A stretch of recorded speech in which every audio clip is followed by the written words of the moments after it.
welcome to No Narrative. My name is M. St. James, and I'm a good amount of things. Photographer, to be one, creative, boss babe, badass, and most importantly, I am an advocate for all things little black girls and black women empowerment. So if that sounds like something that you are interested in partaking in, come through, sit down. Let's have a conversation. Remove your shoes though.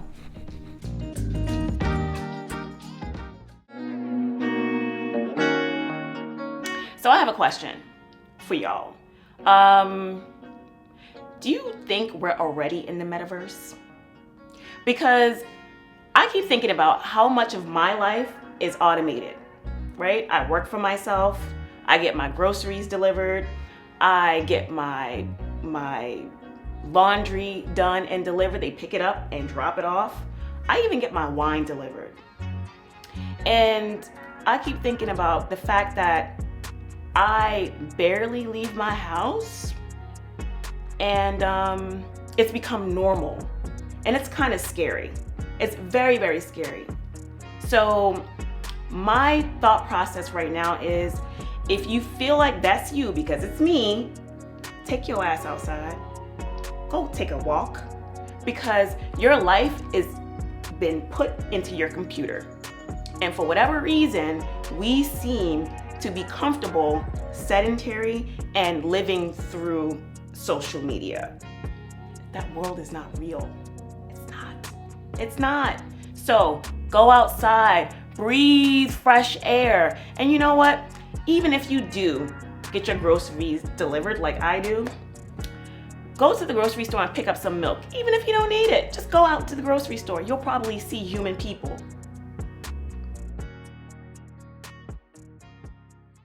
Welcome back to No Narrative. We are in episode 7, and I wanted to talk about the things we surround ourselves with.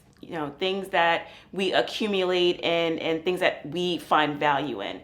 And I think this episode is really, really important. So I'm going to use my notes in this one. So during the pandemic, when the pandemic initially happened, people were just thrown off by a lot. And I know we're going through a lot of, this resurgence of, this new variant. And I wanted to just have a real conversation about the things we surround ourselves with. And the things we surround ourselves with define who we are as people. Initially, when it first happened, I was home a lot. Everybody was, right? But I realized that I had all this expensive just stuff. I had tons of stuff, of Jordans, and then I had really expensive Issey Miyake bags and all of this great, salvage denim that I bought. And I was like, I'm gonna turn them into shorts. And then I realized, after months of being in the house, I didn't wear any of that stuff. I didn't. So, I sold all my Jordans. I sold my Issey Miyake bags. I sold everything that, I wasn't using, because to me, I looked around and I was just like, this doesn't mean anything to me. And it was just stuff.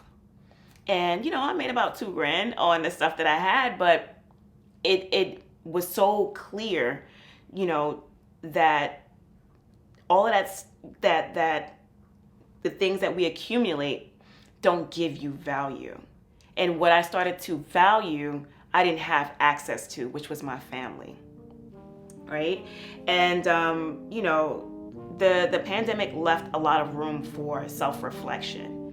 And you realize that the people that you needed, you didn't have access to, or you were isolated from. And it was difficult. It was extremely difficult. For me, it was, because I live alone, but it's one thing to live alone and still be able to go see your parents or see your brothers and sisters or your friends and things like that. But it's another thing to worry about, if I go see them, I could be harming them. And that was terrifying. I think a lot of that time I used to learn things. I read a lot of books. I did a lot of YouTubing, like a lot of us, and it helped. It didn't fix everything. I don't think it was designed to, but it helped me. And I wanted to sort of declutter my life so that I can gain a little balance, so that I could see what was happening. And it made things so much more clear for me. And the number one thing that I could get or think about out of that entire thing was that my family, I need my family. And I didn't have access to them, and I was very scared to go see them because I had a new niece who was born during the first year of the pandemic, and my dad, who's like everything to me, is like my only parent. I couldn't bear to, go and see them and something would happen. I think a lot of us were just like, well, what the hell is this? And what if I go see them and something happens? I don't want to feel that way anymore. Out of everything is that you have to protect your sanity, because whatever is happening, or whatever was happening and still is meant to break you. I don't know if you guys are understanding that. It's meant to break you. And I said, after everything I've gone through in my years of living, hell no, that's not gonna break me, because I have really strong core family values. And what I had to do was dig in and find the love that I have, my faith, my family, and exercise patience, because I didn't have any damn control. I'm a control freak. As an Aries, I'm a control freak. I like things perfect. But the one thing that 2019 taught me, that's teaching me now, is that if you can't control it, let it go. Let it go. Because ultimately, it will consume you.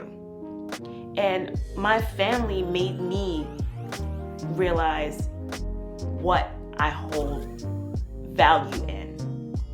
So if you can center and anchor yourself in love, and you understand that your things that you accumulate is not important, and you stay, prayed up. I know a lot of people, some of y'all are not religious, I get all of that, but there's a higher being better than you, that's greater than you, and it's something that will give you peace, because we don't know what the hell's going on, but your family and the love that you guys have will help you bring it all full circle.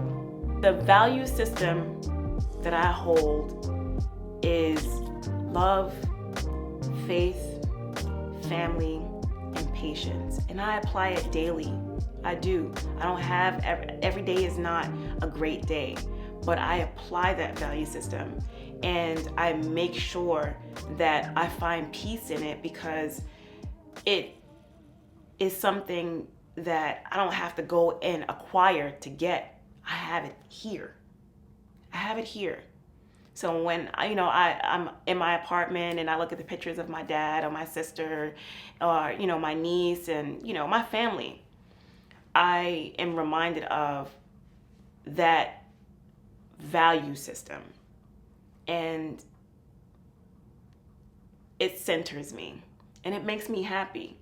So in your life, don't take those things for granted. Center yourself with love, and everything else will work itself out. I'm sure of it. Okay? Bye, guys.